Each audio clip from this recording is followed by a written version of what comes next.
मंगलमय मंगलकरण वीतराग विज्ञान नमो ताहि जाते भये अरहंतादि महान करि मंगल करियो महा ग्रंथ करण को काज जाते मिले समाज सब पावे निज पद राज।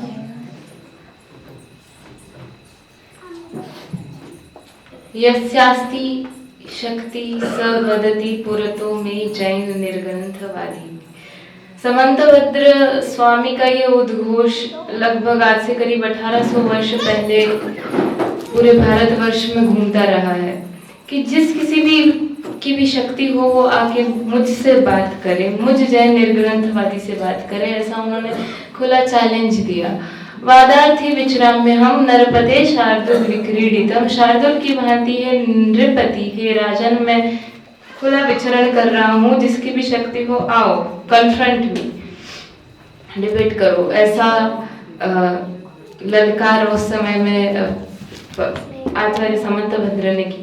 आचार्य समंतभद्र के बारे में तो इतना लिखा हुआ आता है, शिलालेखों में आदि लिखा हुआ आता है कि उनकी इतनी धाक थी, ताकत थी, उनका इतना ज्ञान था, इतना प्रभुत्व था कि उनके सामने कोई जैनेतर मती, अन्य मती आते थे, बैठते थे, उनके सामने मानो ऐसे गर्दन झुकाए बैठे रहते थे जैसे कुछ लिखने के बहाने शर्म के ही मारे अपनी गर्दन उन्होंने सामने झुका ली हो।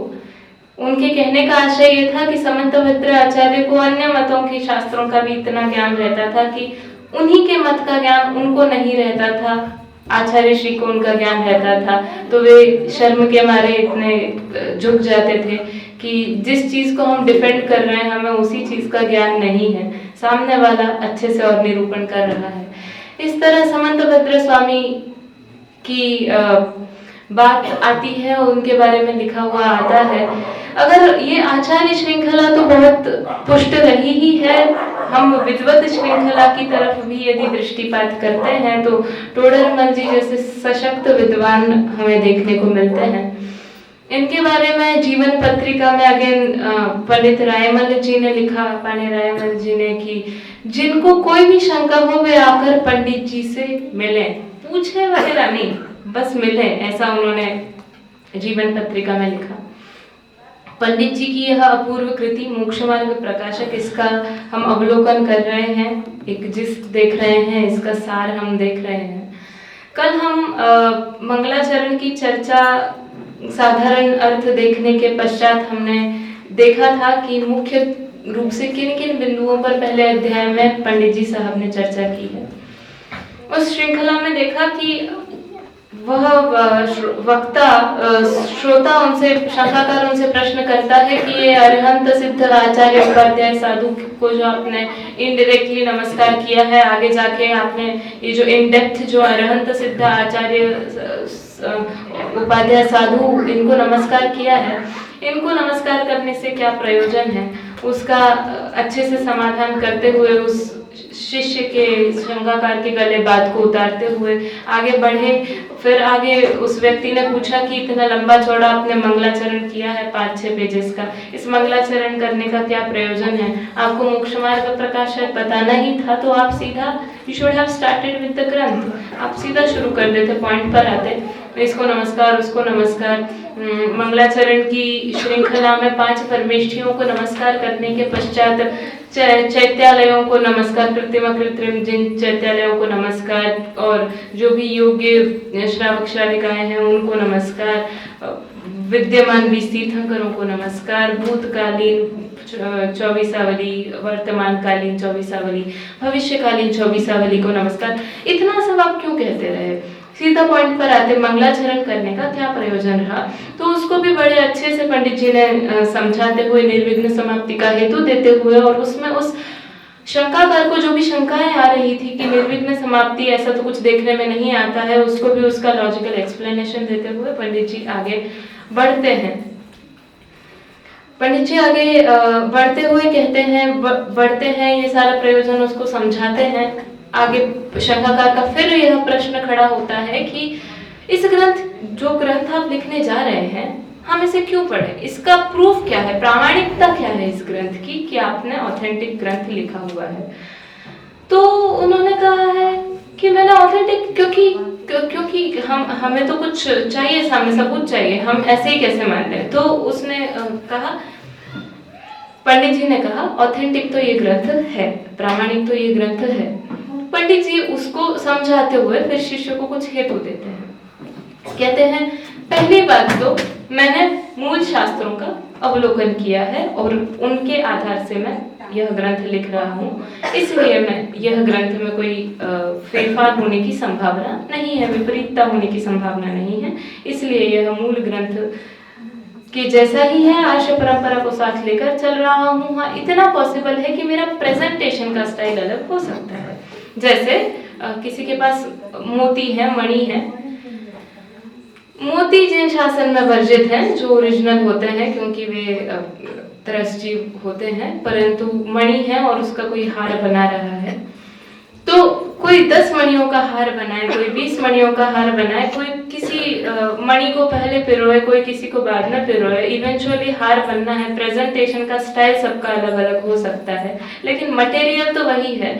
उसी प्रकार प्रेजेंटेशन का स्टाइल अलग अलग हो सकता है, मेरा प्रेजेंटेशन अलग हो सकता है, परंतु मैं बात तो पूरी आर्ष परंपरा की ही कर रहा हूँ, यह कहते हैं। फिर वे आगे चलते हुए कहते हैं कि आर्ष परंपरा की किस तरह से बात कर रहे हैं, तो वे कहते हैं कि केवलियों के द्वारा जो वाणी आई, उसे जो गणधरों ने झेला, उस वाणी को आगे चलते हुए आचार्यों ने जिस वाणी को आगे प्रोपगेट किया, उसी को मैं यहाँ पर बताने की कोशिश कर रहा हूँ।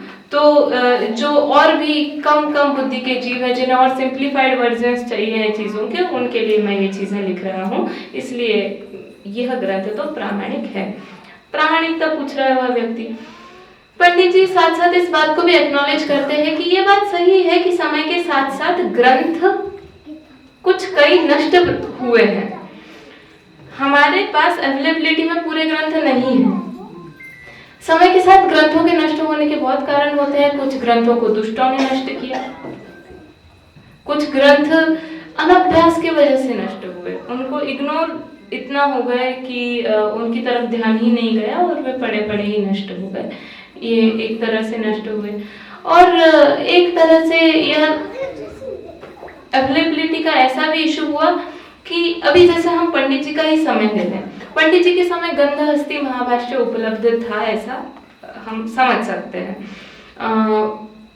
उनकी लेखनी पर से ऐसा अंदाज आता है कि उनके समय में गंधहस्ती महाभाष्य उनको उपलब्ध था, आज हमको वह उपलब्ध नहीं है। पंडित जी के समय में धवल, जय धवल आदि यह ग्रंथ उनको उपलब्ध नहीं थे। लिखते हैं कि उन्होंने उसकी प्राप्ति के बहुत प्रयास किए पर सारे निष्फल हुए। उसको प्राप्त करने के लिए वे दक्षिण की तरफ भी गए थे, परंतु उस समय जैसा कल हम बात कर रहे थे, आवागमन के साधन कोई बहुत सुलभ हुआ नहीं करते थे, तो उस कारण उनको बड़ी समस्याएं आई। रास्ते में उनके एक मित्र की मृत्यु हो गई, जिनके कारण उनको रिटर्न होना पड़ा और वो कुछ हो नहीं पाया, तो उनको अवेलेबल नहीं हो पाया कुल मिला के। तो ग्रंथों की एक्सेसिबिलिटी इतनी नहीं रहती थी।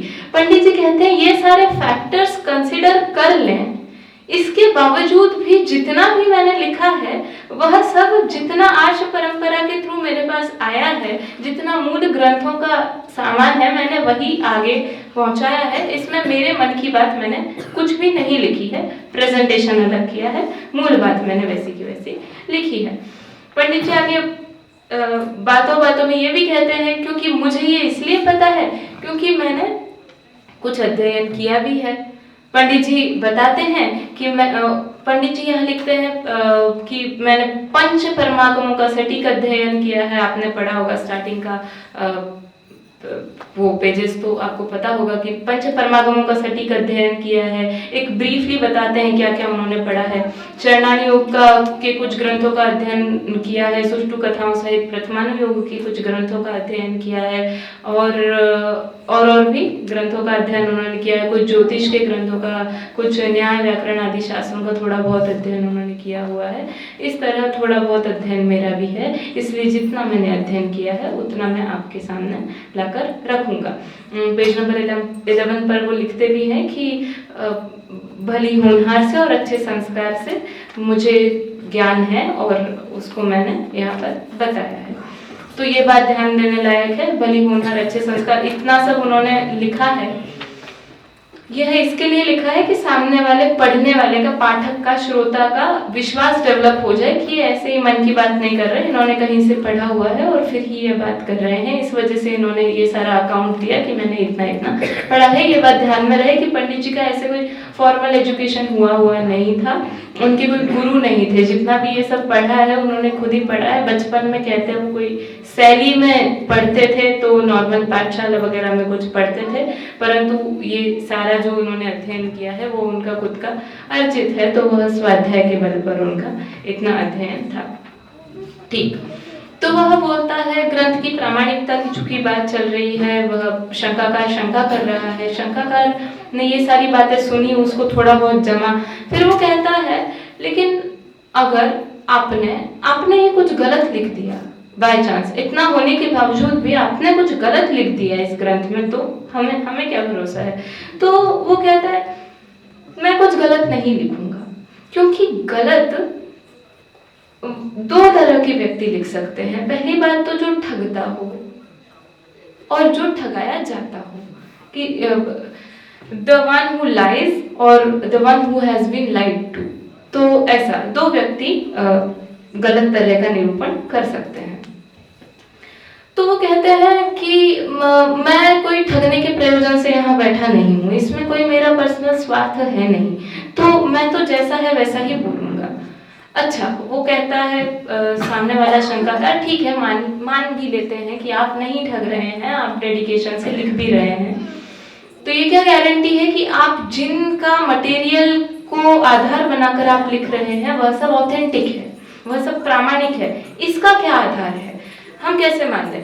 तो पंडित जी बोलते हैं कि ये दूसरा फैक्टर, कि जो ठगाया गया हो, पंडित जी खुद की बात करते हैं कि मैं ठगाया नहीं गया हूं, इस तरह से वे बात को आगे बढ़ाते हुए कहते हैं कि मूल ग्रंथों में, पहली बात तो वे कहते हैं मूल ग्रंथों पे बात आ गई। अभी पंडित जी की आफत टल गई, पंडित जी को उसने बरी कर दिया और वो चला गया सोर्सेस पे, कि अगर सोर्सेस में कुछ खराबी हो तो पंडित जी सोर्सेस के बारे में बात करते हुए कहते हैं कि सोर्सेस में भी कोई गलती होना मुश्किल है, पॉसिबल नहीं है। ऐसा क्यों? क्योंकि तो वो बोलता है नहीं, अभी आज सुबह ही बात चल रही थी ना कि तिलोय परिणति में, आज सुबह ही चल रही थी ना, कितनी गाथाएं क्षेपक है, ऑलमोस्ट 1000 गाथाएं क्षेपक है, 1000 गाथाएं क्षेपक है ऑलमोस्ट। तो ऐसा कुछ हो गया हो तो कहते हैं पहली बात तो जो जैन आचार्य होते हैं वे इतने राग द्वेष वाले होते नहीं हैं कि वे किसी का बुरा करने के लिए गलत लिखें। तो सोर्सेस को डिफेंड करते हुए कह रहे हैं कि ऐसा तो कोई इतना राग द्वेष वाला जैन मत में आकर कोई रहता नहीं है कि कुछ गलत लिखे और मिसलीड करे, तो वहां से हम चिंता मुक्त हो सकते हैं। मान लिया जाए कि किसी और व्यक्ति ने राग द्वेषवश इसमें कुछ मिलावट की हो, तो पारखी जीव तो उसको ज्यादा टाइम तक आगे चलने देते नहीं है। कुछ गलत बात है तो व्यक्ति कहीं ना कहीं किसी ना किसी को वो चीज स्ट्राइक होगी और उस चीज को वह क्वेश्चन रेस करेगा, तो बाकियों के मन में भी बहुत बार ऐसा होता है, हम ओवरलुक कर जाते हैं पढ़ते पढ़ते, कोई चीजें हमारे दिमाग में नहीं आती है, फिर कोई हमें ऐसा बताता है कि ऐसा ऐसा देखो ये थोड़ा ठीक नहीं लग रहा है, तो हमारा भी थॉट प्रोसेस ट्रिगर होने लगता है, हम भी लॉजिकली सोचने लगते हैं। तो पंडित जी कहते हैं तो इस तरह की बातें भी हुआ करती हैं। तो इस कारण पारखी जीवों के होने के कारण, जिस प्रकार वे रत्न का उदाहरण देते हैं, जिस प्रकार कोई रत्न व्यापारी है और वह खोटा रत्न बेचता है, तो अगर खोटा रत्न बेच रहा है तो ये पॉसिबल ऐसा नहीं है कि खोटा रत्न बेच ही नहीं सकता है। ऐसा नहीं, ये पॉसिबल है कि रत्न पारखी को मान लो टेम्परेरीली समझ में नहीं आया हो ये खोटा रत्न है, लेकिन आगे परंपरा में एक जन दूसरे जन को बेचेगा, दूसरा तीसरे को बेचेगा, परंपरा में कोई ना कोई व्यक्ति इतना पारखी जरूर होगा कि वह पहचान पाएगा कि ये रत्न नहीं, ये तो कांच का टुकड़ा है, और वह उस परंपरा को आगे बढ़ने देगा नहीं, वो ऊपर वालों पर भी केस करेगा, और इस तरह से सबकी लाइट में वो बात आ जाएगी कि ये जो अभी तक परंपरा चलती आ रही थी वह गलत थी। तो इस तरह इस ग्रंथों का भी पंडित जी कहते हैं कि इस तरह ये कोई परंपरा चलेगी नहीं, इसलिए आप निश्चिंत रहिए, आप तक जो भी आ रहा है वह सब लॉजिकली रिफाइन होकर आ रहा है। ऐसा ही अब्राहम लिंकन का एक कोट है कि some people you can fool all the people some of the time, you can fool some people all the time, but you cannot fool all of the people all of the time। समझ में आ रहा है? कुछ लोग होते हैं जो होते ही मूर्ख हैं, वो कभी समझ ही नहीं पाते, वो हमेशा बेवकूफ बनाए जा सकते हैं आसानी से। कुछ लोग होते हैं जिनमें बुद्धि तो होती है, पारखी क्षमता तो होती है, पर हर बार वो समझ आ ही जाए वह जरूरी नहीं हुआ करता है। परंतु ऐसा कभी भी नहीं होता है कि वह बात किसी को भी कभी भी समझ में नहीं आए। तो प्रामाणिकता बताते हुए, अपना प्रामाणिकता को स्थापित करते हुए पंडित जी आगे चलते हैं। यह शंकाकार को शायद इस बात पे हो गया कि ठीक है चलो हम मान लेते हैं कि यह ग्रंथ प्रामाणिक है, प्रामाणिकता को उन्होंने स्थापित कर दिया। प्रामाणिकता को स्थापित करते हुए वैसे एक जाते जाते प्रामाणिकता की बात आती है, एक इंस्टेंस हम देख सकते हैं, मात्र ऐसी ही बात नहीं है कि तिलोय परिणति में 1000 गाथाएं क्षेपक है। हम एक एग्जाम्पल देख सकते हैं इस चीज का, ये अभी भी प्रिवेलेंट होगा ग्रंथों में कहीं ना कहीं। पुरुषार्थ सिद्धि उपाय की टीका जो मेरे ख्याल से जयपुर से छपी है, वहां पर उस टीका में ऐसा लिखा हुआ है, पंडित टोडरमल जी की टीका है, उसमें ऐसा लिखा हुआ है कि जो सम्यक दृष्टि व्यक्ति है वो रात में लौंग सौंफ आदि आदि आदि चीजें ले सकता है। तो ऐसा लिखा है, तो यहाँ हमें ये चीज या तो ये मानना पड़ेगा कि पंडित जी चूक गए, और अगर हम ये नहीं मानना चाहते कि पंडित जी चूक गए तो हमें यह मानना पड़ेगा कि यह जैसे ये अधूरा रहा वैसे उनकी वो टीका भी अधूरी रह गई होगी, और वो किसी और ने लिखना शुरू किया होगा या किसी ने बीच में वो क्षेपण किया होगा उस चीज का, और वो चीज आगे चलती रही होगी। तो पापा जी बताते हैं वो कुछ समय पहले ऐसा पढ़ रहे थे, उनको वह चीज क्लिक हुई, उन्होंने आम सभा में वह बात को रखा।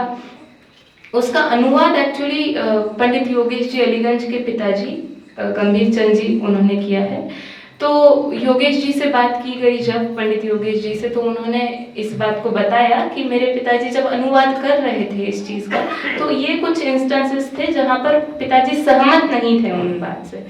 तो कहने की बात क्या है, ये एग्जाम्पल किस चीज का है कि वह जो फ्लो चला आता है उस चीज को कोई ना कोई कहीं ना कहीं क्वेश्चन करता है।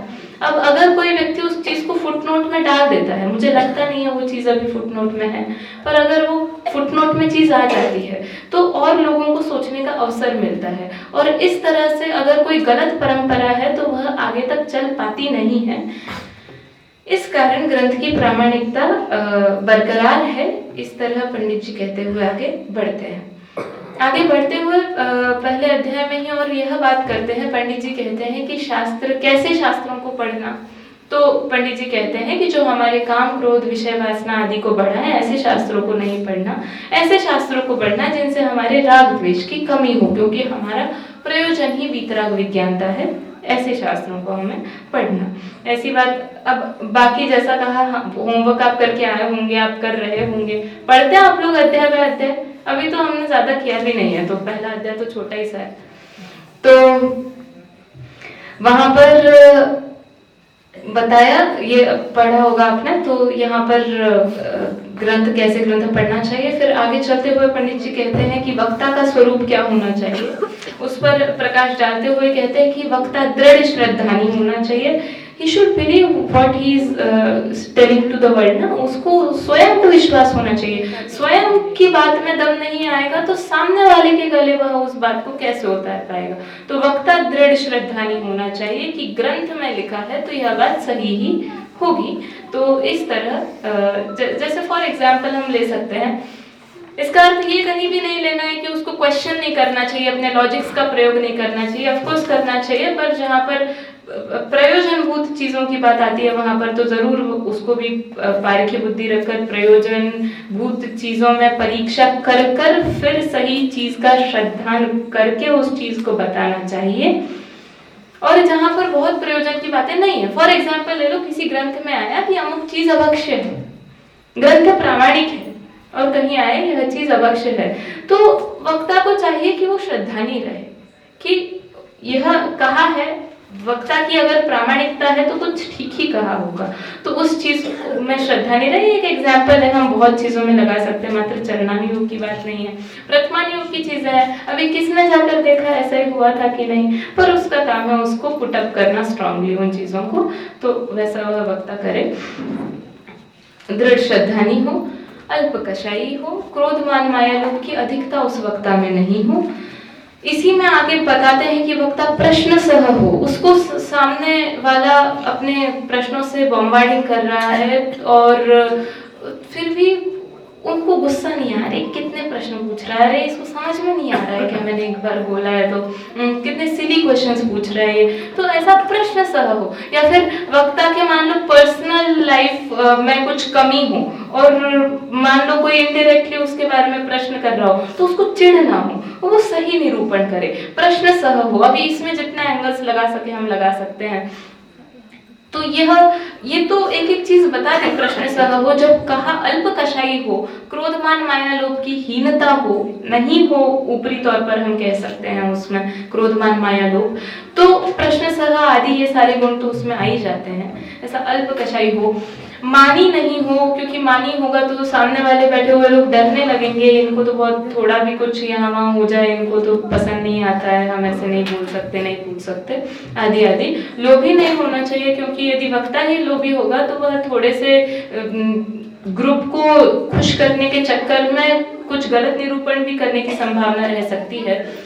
तो वक्ता को इन सब गुणों से युक्त तो होना चाहिए। फिर आगे जाते हुए बोला है कि वक्ता को उन्होंने इन पॉइंट्स पर भी फोकस किया कि उच्च कुलीन होना चाहिए, हीन कुलीन नहीं होना चाहिए, हीन अंग वाला नहीं होना चाहिए, वक्ता के स्वर भंग आदि नहीं होना चाहिए। इस तरह से शायद उन्होंने लोक व्यवहार की दृष्टि से थोड़ा यह कहा कि वह हंसी का पात्र नहीं हो, या फिर स्वर भंग आदि हो और कोई उसकी बात को ठीक से ग्रास भी नहीं कर पाए तो कोई अर्थ का अनर्थ ना कर बैठे।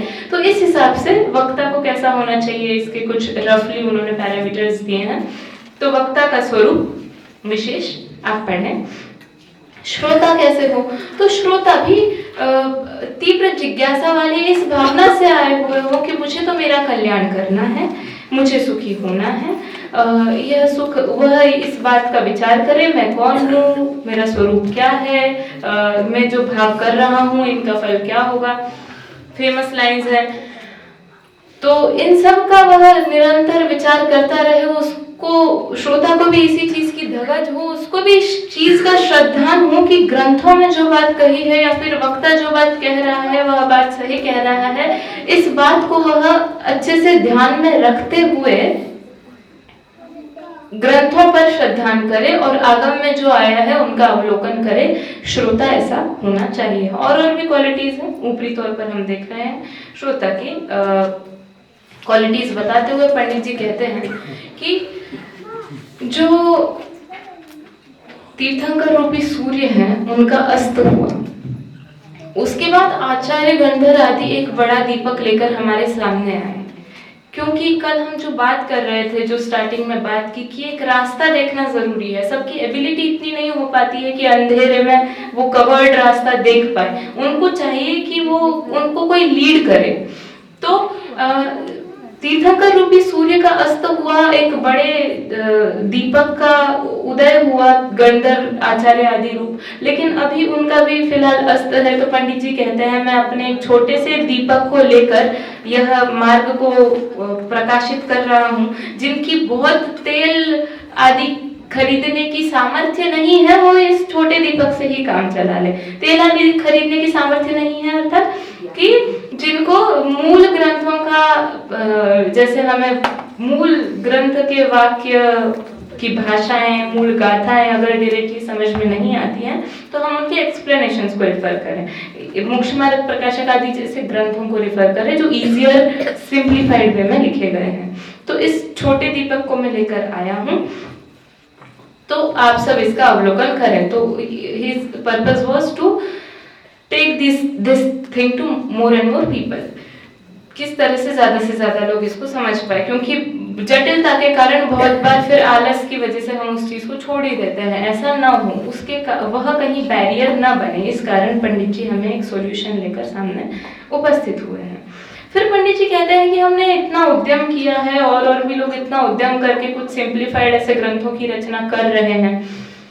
इतना होने के बावजूद भी यदि आप ग्रंथ का अवलोकन नहीं करते हैं, आप अगर आगमों में प्रवृत्ति नहीं करते हैं, तो उसके अभाग्य की महिमा तो हमसे नहीं कही जाती। उनका बहुत फेमस स्टेटमेंट है कि जिस प्रकार कोई दरिद्री को अवलोकन मात्र चिंतामणि की प्राप्ति कराए परंतु वह उसको देखे भी नहीं, कोई कोड़ी को अमृत पान कराए पर वह उसका सेवन नहीं करे, उस प्रकार कोई यहाँ पर हम स्वयं स्वाधीन गुरुओं का सहयोग मिलने पर भी कोई उनका लाभ न ले, तो उसके अभाग्य की महिमा हमसे तो नहीं कही जाती। फिर अब हमने अपनी तरफ से तो 100% दिया, अब तो तुम्हारी ही गलती है, अगर नहीं तुम कर रहे हो तो तुम्हारा संसार भ्रमण पक्का है, तो इसमें हम कुछ नहीं कर सकते। यह कहकर भी वे प्रेरित ही करना चाहते हैं, हतोत्साहित करने का उनका प्रयोजन नहीं कि तुम ऐसे ही हो, वो प्रेरित ही करना चाहते हैं कि ये कितना रेयर है, इस बात को समझो, अभी भी तुम्हारे पास मौका है, तो इस दिनागम को समझो और इसको आगे बढ़ते जाओ, इसको समझते जाओ। इस बात को पंडित जी कहते हैं। प्रवचन सार ग्रंथ में भी कहा है कि आगमहीन व्यक्ति है, उसके तो सम्यक दर्शन की पॉसिबिलिटी ही नहीं है, उसके तो श्रद्धान होना पॉसिबल ही नहीं है। तो आगम की इस तरह से महत्ता बताते हुए, शास्त्र ज्ञान की महत्ता बताते हुए पंडित जी इस अध्याय को समाप्त करते हैं। फिर हम पहले अध्याय से आगे बढ़ते हुए थोड़ा दूसरे अध्याय की तरफ आते हैं। दूसरे अध्याय को हम थोड़ा संक्षेप में देखते हैं। अब ये बात बड़े ध्यान देने की है कि पंडित जी का जीवन भी बड़ा साहसपूर्ण रहा है। पंडित जी उन सब चीजों को कहने की डेयरिंग की है जो पहले के परंपरा से हटकर है। इसी प्रसंग में आप कालिदास को तो जानते होंगे, कालिदास का नाम तो आपने सुना होगा। कालिदास जब नए नए इस फील्ड में आए थे, राइटिंग के फील्ड में, तब उनका वो लिखने लगे लिटरेचर और लोग पसंद करने लगे। तो उनके जो कंटेम्प्रेरी उनके राइटर्स थे, जो भी विद्वान आदि थे, उनको यह बात हजम नहीं हुई। ऐसा होता है ना कि बहुत साल से जमे हुए हों और कोई नया व्यक्ति आकर आगे बढ़ जाए तो वह देखा नहीं जाता है, तो वही कुछ बात हुई। तो कालिदास को बहुत लोगों ने हतोत्साहित करने का प्रयास किया कि तुम क्या कर रहे हो, इतने अच्छे अच्छे विद्वानों के पहले से लिखे हुए हैं, तुम्हारा कौन पढ़ेगा, तुम ये सब मत लिखो। तो अनेक बातें कहकर अच्छा नहीं है इत्यादि इत्यादि कहकर प्रयास किया लोगों ने हतोत्साहित करने का। ये तुम क्या शैली प्रयोग कर रहे हो, इतनी लेजेंडरी इतनी शैलियाँ चल रही हैं पहले से, और तुम ये नई नई चीज़ों को इंट्रोड्यूस कर रहे हो, तुम्हारी बातें तो ऐसे ही इग्नोर हो जाएंगी, तुम्हारी मेहनत तो ऐसे ही वेस्ट हो जाएगी, तो ऐसे कोई नहीं पढ़ेगा इत्यादि इत्यादि। तो कालिदास तब भी हतोत्साहित नहीं हुए। उन्होंने उनके लिटरेचर में ही लिखा है कि कालोह्यम निरवधि विपुलाच पृथ्वी, कि यह काल बहुत है, निरवधि, काल की अवधि नहीं है, पृथ्वी विपुल है, आज नहीं तो कल मेरी बात को कोई ना कोई पढ़ेगा। उन्होंने इस बात को भी लिखा कि जो भी पुराना होता है वह सब बराबर हो ऐसा जरूरी नहीं है, और जो सब नया होता है वह सब गलत हो यह भी जरूरी नहीं है। एक विवेकी जीव को पता होता है कि उसको किस तरह डिफरेंशिएट करना है। वो इतना बायस्ड नहीं रहता है कि मैं पुराना ही पढ़ूंगा, नया है तो पढ़ूंगा ही नहीं, ये तो अप्रामाणिक ही होगा, ऐसा नहीं। वह हर चीज को लॉजिकली सोचकर उसका रिफाइनमेंट करता रहता है। तो मुझे कालिदास का भी वही कहना था कि मुझे इस चीज का डर नहीं है कि कोई मुझे पढ़ेगा नहीं, क्योंकि मुझे इस चीज की गारंटी है आज नहीं तो कल किसी ना किसी व्यक्ति को इस चीज की महत्ता होगी। तो इसी तर्ज पर पंडित टोडरमल जी कुछ आगे चले हैं। अभी तक की आचार्य परंपरा स्लाइटली डिफरेंट रही है। आचार्य उमा स्वामी को हम रख दे एक तरफ, आचार्य अकलंक देव को हम रख दे एक तरफ, आचार्य पूज्यपाद को हम रख दें। इनकी एक पर्टिकुलर शैली रही है और पंडित जी की अपनी एक पर्टिकुलर शैली रही है। एग्जाम्पल, जैसे कोई कैंसर का मरीज है फाइनल स्टेज में और उसका बचना बहुत ही मुश्किल हो रहा है। अब उसको यहाँ पर डॉक्टर के पास वो जाता है, तो डॉक्टर उसको दो तरह के उपदेश दे सकते हैं। उन्होंने डिटेक्ट किया कैंसर है, डॉक्टर को पता है ये चीज, उनको पता है बड़ा भयंकर है, इसका क्योर करना पॉसिबल थोड़ा मुश्किल है पर पॉसिबल है, मुश्किल है पर पॉसिबल है मेहनत के द्वारा। तो क्या कहे डॉक्टर उस मरीज को कि कोई बात नहीं, चिंता मत करो, तुम्हें कुछ नहीं हुआ, तुम ठीक हो जाओगे। ये कहे तुम्हें बहुत बड़ा रोग हुआ है, तुम्हें अगर जल्दी से जल्दी तुमने कुछ नहीं किया तो तुम तो मर जाओगे। क्या कहे डॉक्टर उसको? पहले वाला क्या? कुछ नहीं हुआ। देखो, इसमें से आप कोई एक उत्तर को पिक करते हैं तो आप गलत हो जाते हैं, क्योंकि ये यूनिवर्सल रूल थोड़ी है आपको किसको कैसे समझाना है। कोई कैसे समझता है, कोई कैसे सामने वाले की मनस्थिति को देखकर आपका उपदेश डिपेंड करता है। उस काल में किस तरह के जीव रहते हैं, सामाजिक परिस्थिति को देखकर आपका उपदेश डिपेंड करता है। अगर पहला वाला कह देता है डॉक्टर कि तुम्हें कुछ नहीं हुआ है, रिलैक्स, ये दवाइयां हैं तो ले लेना, कुछ नहीं हुआ है, ठीक हो जाएगा। अब ये बताओ, जब इतना ही रिलैक्स कर दिया तुमने, जब इतना ही कुछ नहीं हुआ है, तो वो व्यक्ति कुछ भी दवाई क्यों लेगा? मुझे कुछ नहीं हुआ है ना, ठीक है, मैं पार्टी करता हूँ जाकर, मैं अपना एंजॉय करता हूँ, तो वो कुछ नहीं करेगा, तो काम तो नहीं हो पाएगा वहां पर उसका। और ये दूसरी पॉसिबिलिटी, फिर तो नहीं, फिर तो दूसरा ही वाला, तो क्या कि बहुत डरा दो उसको। अभी यहाँ पर ये पॉसिबिलिटी है कि कोई इतना कमजोर दिल वाला व्यक्ति है, कैंसर के से तो बाद में मरेगा, वो हार्ट अटैक से ही पहले मर जाएगा, मेरे को बहुत मैं तो मरने वाला गया। तो वहां पर सामने वाला किस तरह का है, वो कितनी बात को झेल सकता है, वह ऐसा क्या उद्देश्य है जिसको लेकर वो भ्रमित नहीं हो सकता, ऐसा पूरा मनोविज्ञान समझकर उसको सामने बात रखना चाहिए। आचार्यों का मनोविज्ञान क्या रहा कि अगर हम पहले ही इस व्यक्ति को दुख बता देंगे तो ये तो भयभीत हो जाएगा, उसको तो लगेगा कि अब तो इसके बाहर कोई रास्ता ही नहीं है, वो तो वही हताश निराश हो जाएगा, वो तो हमारी बात ही आगे नहीं सुन पाएगा। तो आचार्यों की मुख्यतः यह शैली रही है कि वे पहले आपको सुख का मार्ग बता देते हैं, आपको एक मोक्ष मार्ग का रास्ता खुला कर देते हैं, आपको पूरा चाबी हाथ में दे देते हैं पहले ही, और फिर वे आपको चाबी हाथ में देने के बाद वे आपको दुख का रियलाइजेशन कराते हैं। तो जैसे कोई कैदी है और कैदी को छूटना है और कोई इलीगली मान लो उसका दोस्त वगैरह उसको छुड़ाने में हेल्प कर रहा है, अब वह यहाँ भी फिर वही दो पॉसिबिलिटीज है कि वो कैसे समझाए। एक तो ये है कि तुम चाबी उसके हाथ में दे दो और उसको कहो कि देखो रात के ऐसे ऐसे समय में ये गार्ड्स रहते नहीं है यहाँ पर, इतने 5 मिनट के समय में यहाँ से सुरंग खोद दी है, यहाँ से निकल जाना। एक तो ये है, और दूसरा ये है कि पहले चाबी मत दो, पहले उसको बताओ कि यहाँ की दीवारें कितनी बड़ी है, यहाँ की सिक्योरिटी कितनी है, यहाँ से निकल पाना कितना मुश्किल है, अगर ये मौका छोड़ दिया तो तुम्हारा अगला मौका 10-15 साल के बाद लगेगा निकलने का, पहले ये बताओ। तो ये मनोविज्ञान के हिसाब से इस चीज को बताया जा सकता है। आचार्यों ने सोचा कि अगर पहले इतना डरा देंगे, इतना निराश हो जाएगा तो हमारा काम नहीं होगा, ऐसा आचार्यों को लगा। तो उन्होंने पहले जैसे सम्यक दर्शन ज्ञान चरित्राणि मोक्ष मार्ग, पहले ही सूत्र में पहले एक काम करो, चाबी लो। क्यों? अरे तुम लो, बाद में बात करते हैं। फिर चाबी दी और फिर आगे जाके तीसरे चौथे अध्याय में उन्होंने सारे दुखों का वर्णन शुरू किया है, उसका विस्तार बताना शुरू किया है, कितना क्या है, कितना उलझना आसान है, सुलझना मुश्किल है, तो आगे बताया है।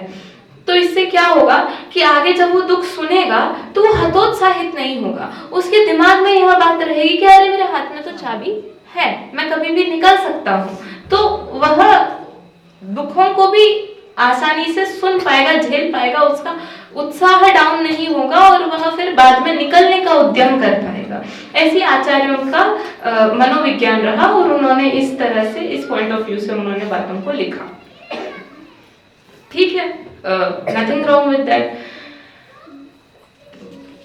अब पंडित जी का मनोविज्ञान कुछ अलग रहा। पंडित जी ने कुछ अलग बातें सोची। पंडित जी को उनके सामने वाले शायद लोग थोड़े और ढीठ कह दे, क्या कह दें, इस तरह के लगे। उन्हें लगा कि अगर हम इनको पहले ही चाबी दे देते हैं और इनको बाद में दुख बताते हैं तो ये तो आगे तक गाफिल ही हो जाएंगे, फिर तो ये यहीं पड़े रहेंगे। वैसे वो संसार वृक्ष का देखा है ना कि चाबी तो यहीं पर है, अभी कभी भी निकल लेंगे, कभी भी निकल लेंगे, पर वो निकल ही नहीं पाएंगे उस चक्कर में। तो पंडित जी ने कहा यहाँ के व्यक्ति इस तरह के, तो ऐसे चाबी देके तो काम नहीं चलेगा, ये तो मेहनत वेस्ट हो जाएगी, तो क्या करना चाहिए। तो पंडित जी ने सोचा कि पंडित जी ने पहले दुखों का वर्णन किया, पहले भर भर के पंडित जी ने दुख बताए उनके।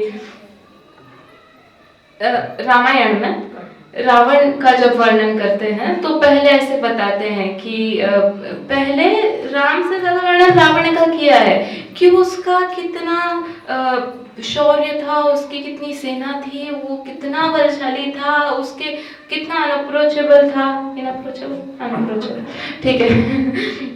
तो वो वहां पर उसका गुणगान किया। कभी कभी तो ऐसा लगता है रावण नहीं लिखने बैठे हो, लेकिन आगे उनको ये बताना है कि इतने इतने इतने इतने इतने ऐसे रावण को ऐसे राम ने वो किया, तो फिर जाके राम की और ज्यादा महिमा आएगी। तो यहाँ पर संसार के दुखों का एलिवेट करके पूरा वर्णन कर रहे हैं। इतना दुख है, बताओ, हर एक बात में वो बोलते हैं, बताओ ये दुख है, ये तुमको भाषित होते हैं कि नहीं, तुम कुछ समझ आते हैं कि नहीं, तुम डे टू डे लाइफ में इनको एक्सपीरियंस करते हो कि नहीं। उसके पूरे गले उतार रहे हैं बात, साधारण रूप से नहीं। जब तक उसके गले ना उतर जाए, जब तक उसको रियलाइज ना हो जाए कि हाँ मैं दुखी हूँ, जब तक वो डेस्परेट ना हो जाए, तड़पने ना लग जाए यहाँ से निकलने के लिए, अरे ये बहुत दुख है, मुझे तो पता नहीं था, आप मुझे जल्दी से यहाँ से निकालने की तजवीज करो, तब तक नहीं। जब तक वो एक तरह से कह लो कि सामने भीख ना मांगने लगे कि मुझे अब रास्ता बता दो, बस अब नहीं रहा जाता मुझसे, तब तक उसको उसके दुख का रियलाइजेशन कराया है पंडित जी ने। और फिर कहा, क्योंकि अब पंडित जी कहते हैं अगर भूमिका जमा देंगे दुखों की, तो अब हम जो भी बताएंगे ना उपाय, वो शांति से सुनेगा, अब वो पूरा फॉलो करेगा, वर्ड टू वर्ड फॉलो करेगा। अब वो बेचैन हो चुका है, अब वो यहाँ वहाँ उपयोग नहीं भरमाएगा। अभी जैसे फॉर एग्जाम्पल अपन पेज 44 निकाल सकते हैं, वो जनरली आपको और भी जगह इस चीज को देखने को मिलेगा। मेरे ख्याल से ये दूसरे अध्याय का अंत है, ये 44 पेज, तीसरे अध्याय के अंत में भी आपको इस तरह मेरे ख्याल से बात देखने को मिलेगी। वो पूछते हैं एक बार पूरे दुखों का वर्णन करने के बाद कि बस फीडबैक भी तो लेना जरूरी है, दुखों का वर्णन कर दिया, फीडबैक भी तो लेना जरूरी है कि उसको सच में फील हो रहा है कि वो बस ऐसे ही उनकी मेहनत वेस्ट कर रहे हैं। तो यहाँ पर वो लिखते हैं कि निकाला 44 पेज पर है, हाँ, तो यहाँ पर लिखा है, सो हे भव्य अपने, एकदम लास्ट लाइंस देखें आप, लास्ट पैराग्राफ, सेकंड लाइन, सो हे भव्य अपने अंतरंग में विचार कर देख कि ऐसे ही है कि नहीं। विचार करने पर ऐसा ही प्रतिभासित होता है। यदि ऐसा है तो तू यह मान कि मेरे अनादि संसार रोग पाया जाता है, इसके नाश का मुझे उपाय करना है, इस विचार से तेरा कल्याण होगा। पूरा इतना सारा लिखने के बाद 2 लाइंस दिए, फिर भी यहाँ पूरा सॉल्यूशन नहीं दिया। अभी आगे भी वो करेंगे दुख का अच्छे से वर्णन, फिर वो बाद में सॉल्यूशंस पर आएंगे। तो पंडित जी का मनोविज्ञान कुछ अलग तरह से रहा है। तो इसलिए जो स्टार्टिंग में मतलब बीच में जो कालिदास का उदाहरण देके चीज कही कि पर आचार्यों की परंपरा से कुछ अलग करने की डेयरिंग की है पंडित जी ने। ऐसा नहीं है कि आचार्यों, क्योंकि लेकिन आर्ष परंपरा को सब जगह साथ में लेकर चले हैं। वो जिस भी शैली में, जिस भी धागे में उन्होंने पिरोया है, जिस भी स्टाइल में उन्होंने पिरोया है, वह वही मटेरियल को साथ में लेकर उन्होंने उनके स्टाइल में डिफरेंस लाया है। तो कंसेप्चुअली गलती कहीं नहीं है, सामने वाले के मनोविज्ञान की तरफ से उन्होंने मनोवैज्ञानिक होकर ऐसी बातें की है। वहां पर यह बात की, फिर अपराध का बोध कराया, अभी कराया नहीं है, अभी हम दूसरे अध्याय की बात करेंगे। वहां पर वो हम देखेंगे किस तरह वो कर्मों की चर्चा करते हैं, किस तरह वो अपराध बोध कराने की चर्चा करते हैं। कुछ समय है हमारे पास, हम थोड़ा देख ही लेते हैं कि सबसे पहले वे कर्म बंधन की चर्चा करते हैं। कर्म बंधन में क्योंकि संसार की चर्चा करनी है, संसार के दुख बताने हैं, कर्मों की स्थितियां बताए बिना उसको संसार दुखों का वह ग्रेविटी भाषित नहीं हो पाएगी। तो वहां पर दुखों को वर्णन करते हुए उन्होंने अनादि कर्मबंध और नवीन कर्मबंध से बात को एक तरह से प्रारंभ किया। कर्मबंध को लेकर अनादि कर्मबंध में पंडित जी यह बात को बताते हैं, भूमिका जमाते हुए कि यह जीव जो है वह अनादि से कर्मों से बंधा हुआ है। अभी इसी बात में उस व्यक्ति को क्वेश्चन हो रहा है कि अनादि का मतलब समझते हैं? अनादि मतलब क्या नहीं कर सकते अपन? गिन नहीं सकते अपन। तो क्या नहीं गिन सकते? अनंत होता है, एक वर्ड अनादि होता है, एक वर्ड अनंत होता है। जो कभी खत्म नहीं होता उसको अनंत कहते हैं, और जिसका कोई स्टार्टिंग पॉइंट नहीं होता उसको अनादि कहते हैं। So there are basically two words, आदि एंड अंत। आदि इज द स्टार्टिंग एंड अंत इज द एंडिंग। जिसकी अनादि अपोजिट ऑफ आदि, कि आदि जिसकी नहीं है, जिसका कोई स्टार्टिंग पॉइंट नहीं है वह अनादि, और जिसका कोई एंडिंग पॉइंट नहीं है वो अनंत। इन लोगों के लिए बताया।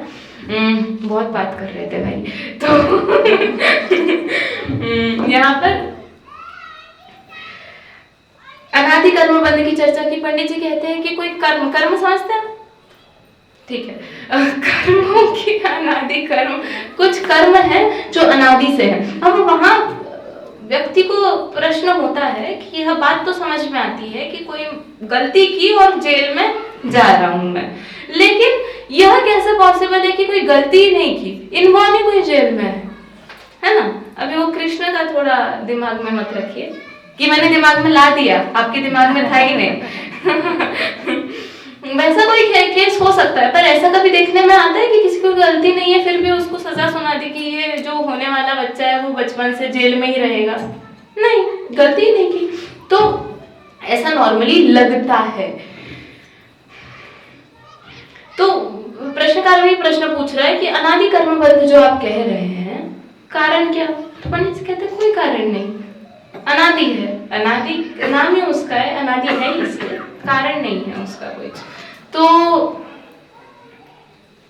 यह स्वभाव है। अब स्वभाव की भी हम चर्चा करेंगे, शब्द की, स्वभाव शब्द की। नॉट द स्वभाव वी टॉक अबाउट, त्रिकाल स्वभाव, पर स्वभाव है। स्वभाव किसको कहना? तो जो अनादि है यहाँ पर उसको स्वभाव कह दिया, जो हमेशा से जीव के साथ है। कर्मबंध, कर्म जीव को अनादि कर्मबंध है। वो सामने वाले को समझ ही नहीं आ पा रहा है अभी भी कि अनादि से कैसे है। एग्जाम्पल देते हैं यहाँ पर कि वो कहते हैं कि एक तो होते हैं सैंड ड्यून्स। ड्यून पता है आपको? ड्यून रेत का टीला। जैसे डेजर्ट्स में हवा चलती है, फ्लैट कोई सरफेस है और वहां पर उड़ते उड़ते रेती चली जाएगी, बहुत सारी कुछ जगह से इकट्ठा हो जाएगी और ड्यून्स बन जाएंगे। लेकिन आप देखोगे तो 10 मिनट में वही ड्यून्स खाली हो जाएंगे और वहां कुछ भी नहीं रहेगा। एक यह तरह के हीप्स कह लो, ड्यून्स कह लो, वो होते हैं। एक होते हैं बड़े बड़े पहाड़। क्या उनका ऐसा होता है कि वो ऐसा है कि कोई बहुत सारी एक दिन हवा आ गई हो तो यहाँ बहुत बड़ा पहाड़ बन गया, ये सामने पहाड़ है कि नहीं है? अरे कितने लोग गए ऊपर? गए ना? ठीक है। तो आपको क्या लगता है कि आप कल सुबह तक देखोगे तो ये सारा उड़ के कहीं और चला जाएगा? नहीं, पॉसिबल नहीं है। ये उड़ के आया नहीं था, उड़ के जाएगा नहीं, ये यहाँ पर है, कब से है, तो इसका अपना अलग हिस्ट्री है। बलभद्रों के टाइम से है, और भी पहले से होगा, पहाड़ तो ऑफकोर्स पहले से होगा, तो इसको किसी ने बनाया नहीं। यहाँ पर मेरुगिरी का पंडित जी उदाहरण देते हैं, क्योंकि बाय चांस अभी इसको तो भी कहीं ना कहीं हो सकता है इसका कहीं ओरिजिन पॉइंट हो, पर मेरुगिरी जो एक शाश्वत रचना कह लो वह है, उसको किसी ने बनाया नहीं है, वह अनादि है। अब पंडित जी कहते हैं वह अनादि है, मेरुगिरी अनादि है, पर ऐसा नहीं है कि उसमें प्रति समय परमाणु आते नहीं हैं और जाते नहीं है। ऐसा नहीं है कि वो मेरुगिरी में जो 100 साल पहले सारे के सारे परमाणु थे अभी भी वही के वही है। पॉसिबिलिटी है कि वो पूरे के पूरे चेंज हो गए हो। वो आते हैं हर समय, परमाणु जाते हैं आते हैं, आते जाते हैं आते हैं, सेम शेप साइज के आते हैं, तो उस मेरुगिरी का कोई स्ट्रक्चर चेंज नहीं होता है। पर मेरुगिरी अनादि से है। ऐसा नहीं है कि कुछ फ्लैट था और फिर कुछ आया और फिर वो एक चीज बनती चली गई, ऐसा नहीं है, अनादि से है। अब यहाँ अगर आप पूछेंगे क्यों, तो स्वभाव तर्क गोचर कि यहाँ पर यह स्वभाव है, फिर वही बात, स्वभाव का हम अर्थ देखेंगे, पर यह स्वभाव है, अनादि से है। इसमें आप व्हाइज एंड हाउस नहीं चलते आपके, क्यों कैसे नहीं है, it is what it is, है तो है। तो मेरुगिरी वैसा ही है।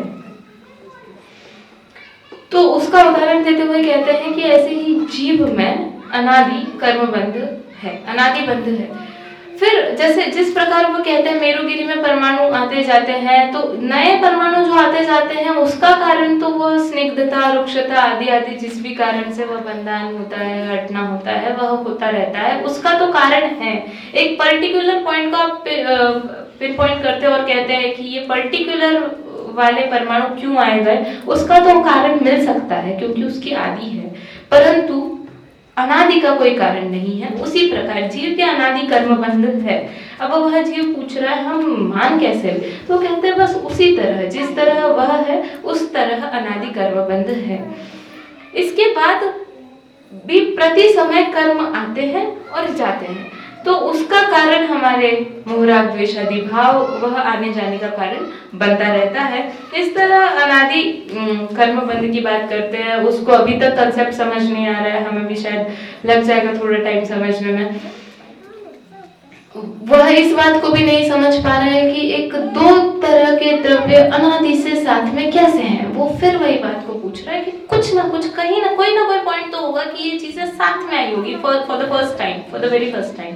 तो वो कहते हैं नहीं, पंडित जी कहते हैं नहीं, वो एक एविडेंट एग्जाम्पल्स के थ्रू दिखाते हैं कि प्रकृति में ऐसी कई सारी चीजें हैं जो किसी एक पॉइंट पर साथ में नहीं आई है, वे अनादि से साथ में हैं, पर प्रयत्न करने पर उनको अलग किया जा सकता है। मुख्य रूप से यहाँ पर 4 एग्जाम्पल्स पंडित जी साहब ने दिए हैं। जैसे आप कोई बताना चाहेंगे? हाँ, सोना किट्ट कालीमा को यहाँ से बोल रहे हैं। सोना और किट्ट कालीमा है। ऐसा नहीं है कि किसी के पास सोना था, उसका मन किया अब मैं बोर हो गया हूँ, अब इसमें थोड़ा कीचड़ मिट्टी वगैरह मिला देता हूँ, इसको गाड़ देता हूँ, ऐसा कोई पॉइंट नहीं था। वह है, इट एग्जिस्ट्स, बस इट जस्ट एग्जिस्ट। अब फ्रॉम क्या बोलना और सिंस क्या बोलना, बस एग्जिस्ट करती है वो चीजें, लेकिन ऐसा नहीं है कि एग्जिस्ट करती है तो एग्जिस्ट करती रहेगी साथ में। इसको हम पुरुषार्थ करें, हम मेहनत करें तो इस चीज को हम अलग अलग कर सकते हैं। सोना अलग कर सकते हैं, उसकी इम्प्योरिटी अलग कर सकते हैं। इसी तरह और एक एग्जाम्पल दिया है, जैसे पानी है। पानी 2 तरह का नहीं होता है कि कोई बहुत अच्छा पानी हो, यहाँ पर बहुत अच्छा पानी आता हो और यहाँ से बहुत खराब पानी आता हो, ऐसा नहीं होता है। पानी तो पानी की तरह ही रहता है। फिर आगे जाके हमको उसमें मेहनत करके हम कह सकते हैं छानना पड़ता है। लौकिक प्रोसेसेस को देख लो तो उनका अपना रिफाइनमेंट का प्रोसेस होता है, इत्यादि इत्यादि। तो ये चीजें इंटैक्ट हैं, पर बाद में प्रयत्न से अलग की जा सकती है। तिल तेल का उदाहरण देते हैं। ऐसा तिल है और तिल में तेल किसने डाला? भाई तिल जैसे तिल है, तिल में तेल किसने डाला? किसी ने बहुत कॉन्ट्रैक्ट दिया होगा, हम इतने सारे दे रहे हैं और तुम भर के भेज देना। नहीं, उसको तो मेहनत करनी पड़ती है कि भाई हम तुम्हें भेज रहे हैं, तुम तेल निकाल के भेज देना, और वह पॉसिबल हो पाता है। तेल ऐसे ही तुष और धान का उदाहरण दिया। तुष और धान समझते चावल होते हैं, चावल आदि, और उस पर एक कवरिंग रहता है हर एक चावल पे, चावल आदि धानों पे। तो उसको वह किसने उसको पैक किया, एक एक चावल का पैकिंग किसने किया? किसी फैक्ट्री में किया होगा पैक एक एक चावल के? नहीं, कितना वहां पर वो अनादि से, मतलब जब से वो एग्जिस्ट करता है। अब वहां पर तो अनादि का मतलब क्या है कि वहां पर तो कोई एक उत्पत्ति का पॉइंट है, इस समय में बीज बोया, उसके बाद वह पर्टिकुलर उत्पन्न हुआ, पर उसका अनादि का प्रोसेस क्या है कि वह धान तुष में ही रहता है, कोई एक स्टार्टिंग पॉइंट नहीं है, और पर प्रयत्न से उसको अलग किया जा सकता है। उसी प्रकार यह जो जीव है वह अनादि से कर्मबंध से सहित है। अनादि कर्मबंध की अभी चर्चा चल रही है, तो अनादि से यह जीव कर्म बंधन से सहित है, परंतु आगे जाकर इसको कभी पुरुषार्थ के थ्रू अलग अलग किया जा सकता है।